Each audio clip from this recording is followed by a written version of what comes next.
Chadema kimetoka kuwa chama cha siasa, limekuwa ni kundi la wanaharakati, wanaendeshwa na remote.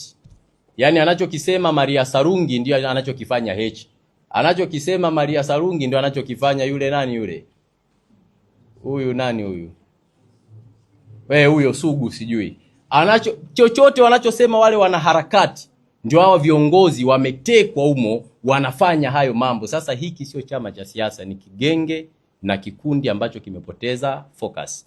Mimi ni waombe ndugu zetu wa Chadema warudi kufanya siasa za kistaarabu. Tunapenda ushindani ambao una tija, tusifanye ushindani ambao hauna tija.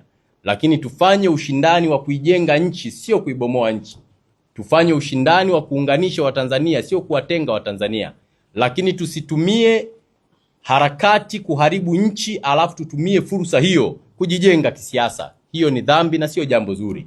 Kwa hiyo wenzetu tunawataka tufanye siasa za kistaarabu, na ndio maana kuthibitisha hilo mimi bado nasisitiza waandishi wa habari, nisaidieni kuniitia Heche, Sugu, Lema, Boniai na wahitaji kwenye mdahalo. Wao wawe wote, mimi peke yangu. Nataka tukae mezani. Bado ninawaomba sana na Watanzania wanisikie kwamba na wahitaji niwaeleze CCM imefanya nini, na wao wakosoe na niwape data na majibu na takwimu, kwa sababu najua pale hakuna mtu anayejua chochote. Waje tukae tuzungumze.